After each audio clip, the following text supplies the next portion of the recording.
자, 말씀 봅시다.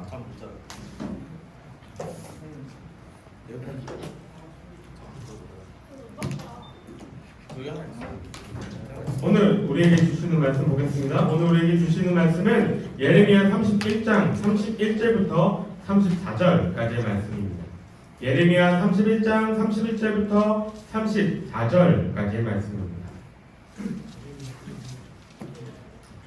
예레미야 31장 31절부터 34절까지의 말씀.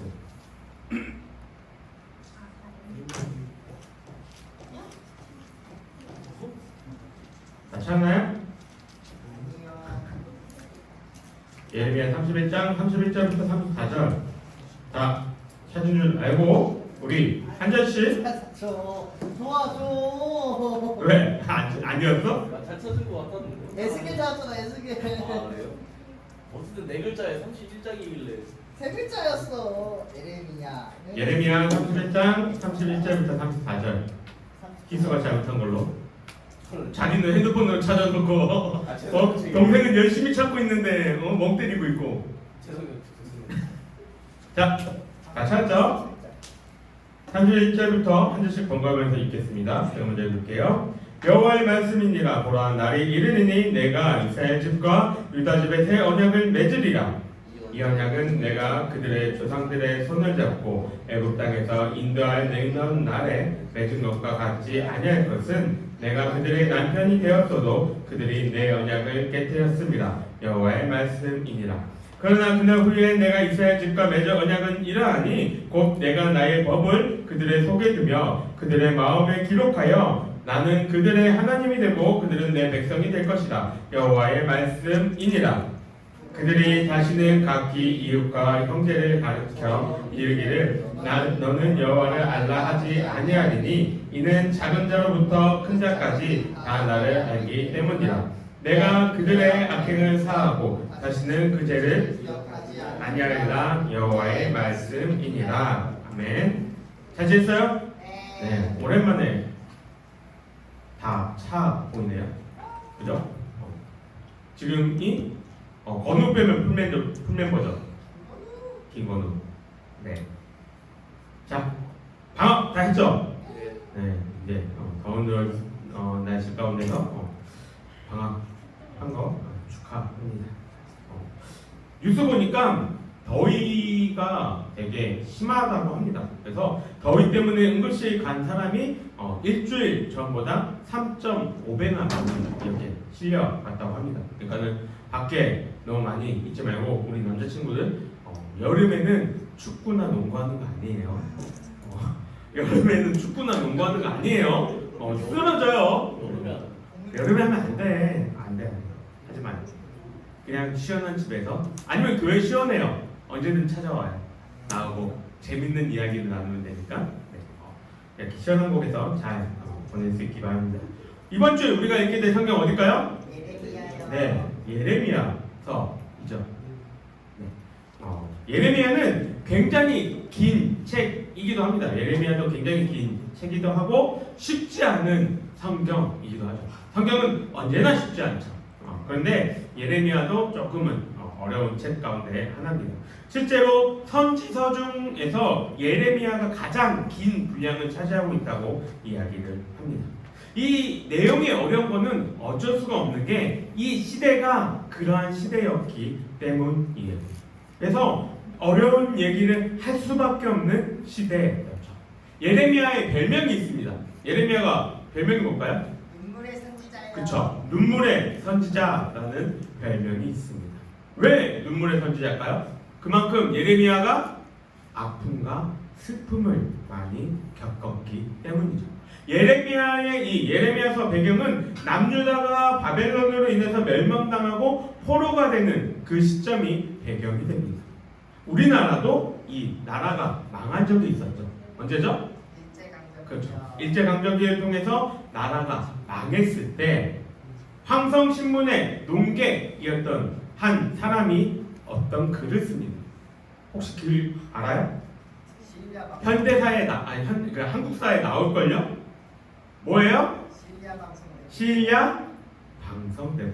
왜 한 번도 못 들어본 짜는 눈빛으로 나를 쳐다볼까요? 시일야 방성되고 무슨 뜻이에요? 이날에 목노와 크게 우노라 라는 뜻입니다.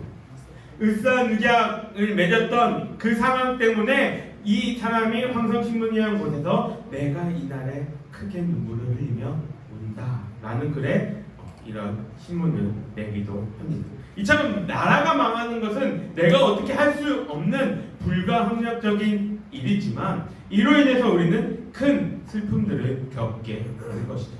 예레미야는 이 시기 때에 하나님의 말씀을 전했던 사람입니다.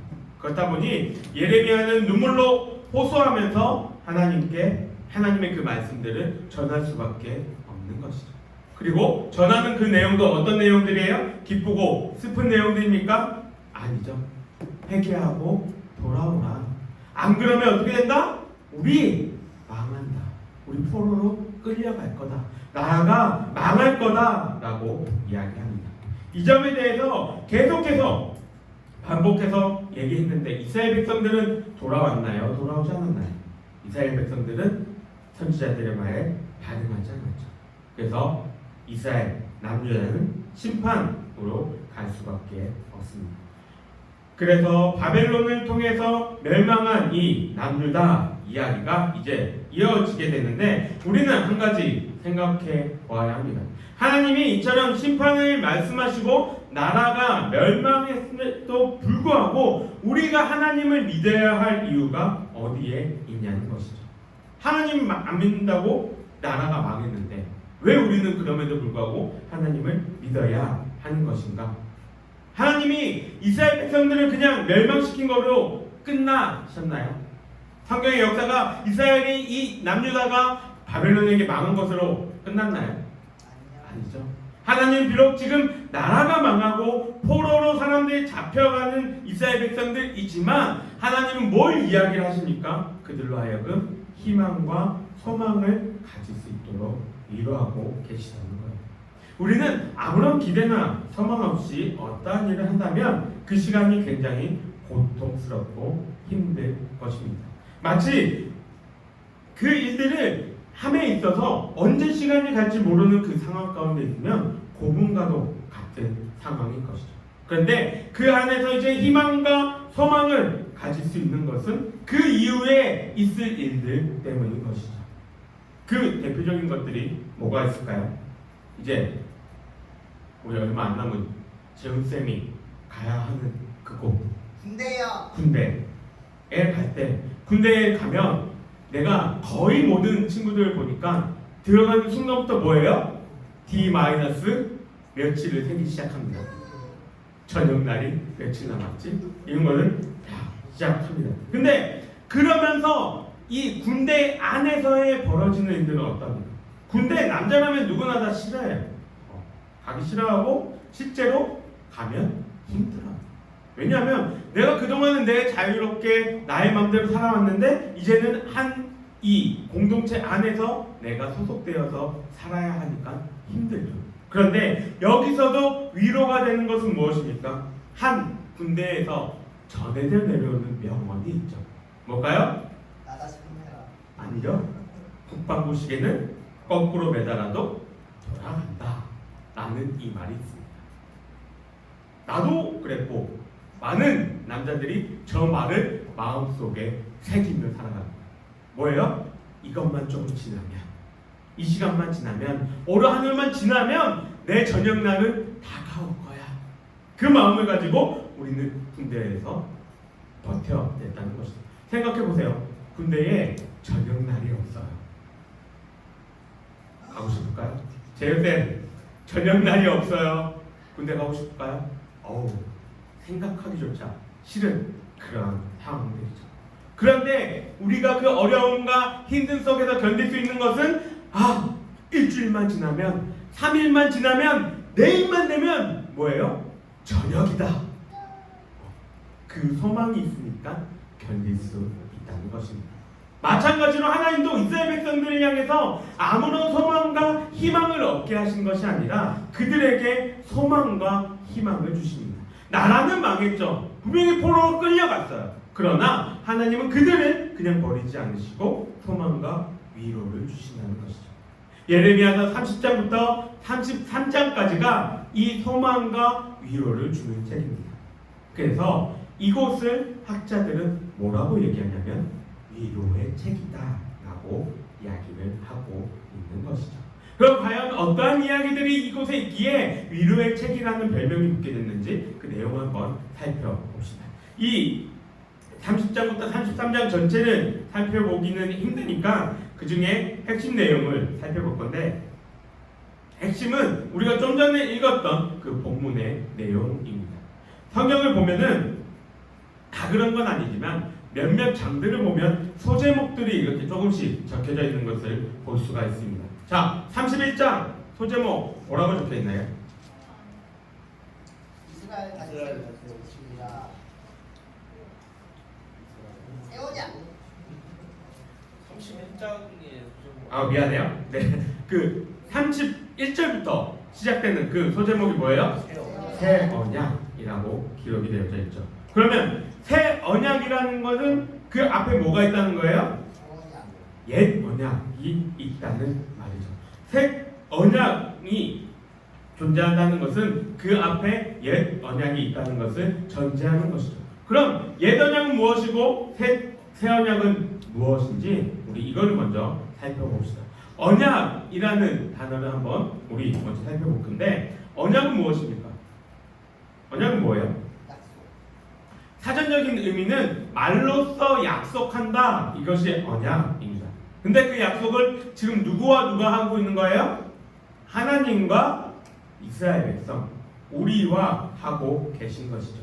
그래서 옛 언약이라는 건 무슨 이야기입니까? 옛날에 하셨던 그 약속들이라는 것이죠. 성경을 보면 하나님 많은 사람들과 약속을 하는 모습을 우리는 종종 보게 됩니다. 노아와 하나님이 하신 약속이 있어요. 무슨 약속입니까? 내가 너희를 다시는 불로 쓸어버리겠다? 뭐라고 약속하세요? 뭘로 하지 않겠다? 물로 심판하지 않겠다 말씀하십니다. 그 약속의 증표가 뭐예요? 무지개. 뭐라고요? 무지개이죠. 자, 이 무지개에 대한 목사님이 공부할 때 재밌는 해석이 있었어요. 자, 보통 이 언약, 계약을 맺을 때 보게 되면은 그 계약을 이행하지 못할 때 받는 그러한 페널티도 함께 기록을 합니다. 성경도 그러한데 노아 언약에서 무지개가 그 언약의 증표라고 하고 있는데, 무지개가 영어로 뭐예요? 레인보우이죠. 그럼 보우는 무슨 뜻입니까? 원래 활이라는 뜻이죠. 자, 활이 지금 어디를 향하고 있어요? 하늘을 바라보고 있는 것이죠. 무지개는 언제나 하늘을 바라보고 있습니다.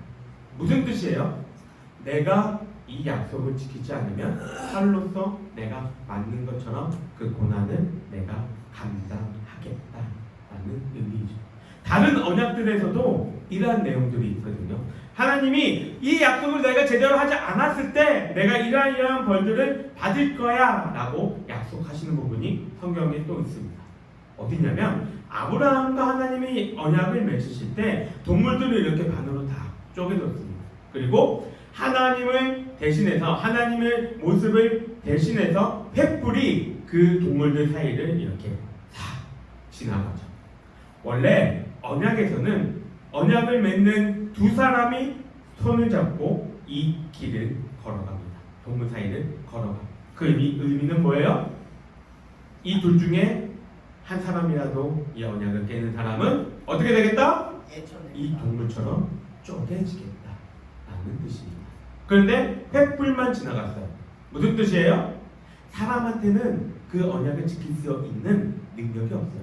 그런데 하나님은 지키실 수 있으시니까 지나가시죠. 지나가시는 뜻이 뭐예요? 내가 너희들과 맺은 이 언약 나 절대로 깨지 않을 거야. 깨면 내가 나 스스로 이렇게 쪼개져 죽을게 라고 말씀하시는 거죠.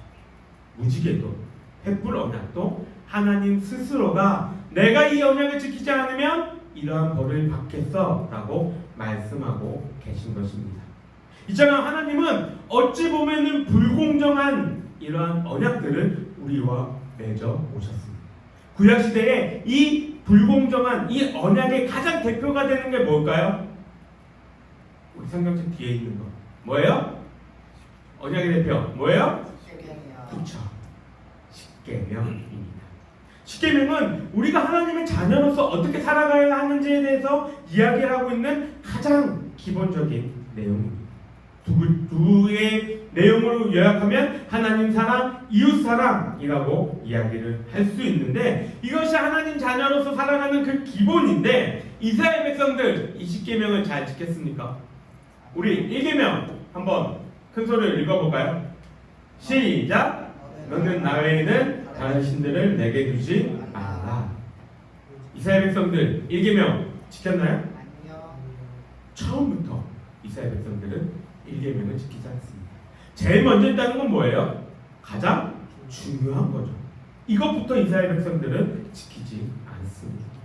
하나님을 사랑하고 이웃을 사랑하라고 이 언약들을 하나님이 내려주셨는데 이것을 지키지 않는다는 것이죠. 구약 내내 우리는 이스라엘 백성들이 이것들을 지키지 않는 모습을 계속 볼 수가 있습니다. 하나님은 이런 이스라엘 백성들에게 어떻게 반응하십니까? 안 지키자마자 그냥 바로 천군 천사 보내가지고 혼을 내셨어요? 그렇게 하십니까? 아니죠. 하나님은 계속해서 선지자들을 보내서 뭐라고 말씀하세요? 돌아와라. 나에게 돌아와라. 나에게 돌아와라. 너희들이 돌아온다면 내가 묻지도 따지지도 않고 다 받아줄게. 돌아와라. 말씀하고 계십니다. 그런데 이스라엘 백성들 어떻게 합니까? 정신 차리지 않고 계속해서 죄를 지어서 결국은 나라가 망하게 되었단 말이죠. 그럼 망한 이후에 하나님은 포기하지 않으시고 이들을 위해서 어떻게 하셨는가? 이들을 위해서 하나님이 자녀들을 대하는 모습을 바꾸신 거예요. 이전에는 율법들을 눈으로 보고 귀로 듣고 내가 행동하는 그 모습들로 율법을 지켜야만 했습니다. 그런데 죄된 우리들의 마음은 어떠합니까? 하기 싫어요. 귀찮아. 재미없죠. 우리도 그렇잖아요. 성경을 보라고 매주마다 이야기를 합니다. 그런데 우리 딱 하놓고 실상으로 얘기해 봅시다. 우리 친구들 성경 읽나요? 책상 위에 성경이 있어요. 성경을 보나요? 아니죠. 유튜브를 보겠죠. 핸드폰을 보고요. TV를 보던가. 우리도 그런단 말이에요. 그런데 이게 여러분들뿐만 아니라 목사인 나도 그래요. 나도 읽어야지 하다가 언제 읽어요? 밤늦게 자기 전에 졸아가면서 읽을 때가 있다는 말이죠. 이게 우리의 죄된 모습이고 이걸 아시는 하나님은 이제 뭘 그럼 약속하세요? 니네가 이것을 제대로 하지 못할 것 같으면 내가 이제 그러면 룰을 바꿀게 말씀하시는 거예요. 니네가 알아서 나한테 맞춰야지가 아니라 내가 너희들한테 맞춰줄게. 내가 이 룰을 바꿔줄게. 그 바뀐 것에 대해서 언약으로 다시 한 번 더 약속하고 계신 것이죠. 이게 바로 새 언약입니다. 그래서 어떤 학자는 새 언약에 대해서 이렇게 이야기합니다. 성경 전체를 통해서 가장 심오하고 감동적인 구절 중 하나임에 틀림이 없다. 왜요? 우리는 그 하나님의 옛 언약의 그 율법을 온전히 다 실행할 수 없는 자들인데 하나님은 그러한 우리들을 바라보시고 그냥 버리신 것이 아니라 너희들이 그러한 거 알지? 그럼 내가 바꿔줄게. 그렇게 해서 새 언약을 주신다는 것이죠. 그럼 새 언약은 우리에게 무엇을 요구하십니까? 이 새 언약은 이제 우리에게 말씀을 우리 마음속에 두신다고 합니다. 그 마음을 통해서 하나님을 바라보고 섬기게 될 것이라 이야기를 하고 있는 것이죠. 옛 언약에서 이렇게 해야 된다라는 그 규칙들을 다 빼버리고 내가 너희의 마음에 나를 둘게. 그러니 그 마음에서 움직이는 대로 나에게 나아오라 말씀하고 원하고 계시는 거예요. 얼마 전에 유튜브를 이렇게 봤습니다. 근데 한 할아버지가 이렇게 나오셨어요. 한 90세 정도는 돼 보이셨던 것 같아요. 근데 그 할아버지는 치매를 앓고 계셨습니다. 거기가 약간 바 비슷한 곳이었는데 그곳에서 한 여성이 마이크를 이 치매에 걸린 할아버지한테 주면서 피아노한테 반주를 하라고 딱 시켜요. 피아노가 한 재즈곡을 멋들어지게 반주를 딱 합니다. 이 할아버지가 어떤 반응을 보였을까요? 마이크를 듣고 바로 멋있게 재즈곡을 부르는 장면을 본 적이 있어요. 알고 보니까 이분은 재즈 가수로 오랜 시간을 보낸 분이고 되게 유명한 그 재즈곡을 평생을 불러온 분이셨습니다. 치매로 인해서 정신이 오락가락 해 보이는데도 곡이 반주가 딱 나오자마자 바로 반응한 거예요. 왜요? 평생을 불러왔으니까 그분에게 새겨져 있는 거예요. 하나님의 말씀이 우리의 마음속에 새겨진다는 것은 이와 같습니다. 이전에는 내가 어떻게 하려고 노력하려고 했는데 이제는 그것이 아니라 내가 굳이 하려고 하지 않아도 자연스레 내 모습 속에서 드러나게 되는 것이죠. 이것을 하나님이 우리 가운데에 허락하시겠다는 겁니다. 이게 어떻게 가능합니까? 첫째는 새 언약의 중보자 되시는 분이 계시죠. 누구입니까? 새 언약의 중보자 누구예요? 예수 그리스도입니다. 예수 그리스도께서 이 땅에 오심으로 말미암아 이 새 언약을 다 실행하셨고 이루셨다라고 합니다. 그 예수를 믿음으로 말미암아 성령님이 우리 안에 계신다라고 성경은 말하죠. 그렇게 우리는 마음속에서 말씀으로 살아갈 수 있는 겁니다. 그리고 요한일서를 보게 되면 하나님의 시, 하나님의 말씀이 우리 마음속에 심겨져 있다라고 이야기합니다. 사랑하는 우리 중고등부 친구들, 하나님은 여러분들 속에 여러분들이 하나님의 자녀로 살아갈 길을 원하고 계십니다. 다른 그 무엇보다 하나님을 사랑하기를 원하고 계세요. 그래서 여러분들의 마음속에 이미 하나님의 씨, 복음의 씨를 심겨 두셨던 것입니다. 이제 그 씨가 싹을 틔우기만 하면 되는 거예요. 이번 여름방학이 그리고 이번에 수련회가 그 일에 쓰임을 받는 시간이 되기를 바랍니다. 내 안에 계신 하나님을 만나고 경험하고 받아들이는 이 시간이 될 수 있기를 주님의 이름으로 간절히 소망합니다. 우리 함께 기도하겠습니다. 사랑이 많으신 하나님 아버지 감사합니다. 오늘도 예레미야의 말씀을 통해서 하나님의 그 뜻과 생각을 우리가 알게 하시니 감사합니다. 하나님 우리 마음속에 있는 그 복음의 씨앗들이 싹을 틔워 하나님을 더욱더 바라볼 수 있게 하시고 그 새 언약을 주신 예수 그리스도를 믿음으로 말미암아 우리 또한 마음속에서 하나님의 말씀대로 살아갈 수 있는 은혜들을 허락하여 주시옵소서. 이번 수련회가 이번 여름방학이 우리의 삶에서 전환점이 되기를 바라고 언제나 주님만을 바라보며 살아갈 수 있는 그러한 시간이 되기를 소망합니다. 하나님 우리들과 함께하여 주시고 인도하여 주시옵소서. 여호와는 내게 복을 주시고 너를 지키시기를 원하며 여호와는 그의 얼굴을 내게 비추사 은혜 베푸시기를 원하며 여호와는 그의 얼굴을 내게 향하여 드사 평강 주시기를 원하노라. 아멘. 수고하셨습니다.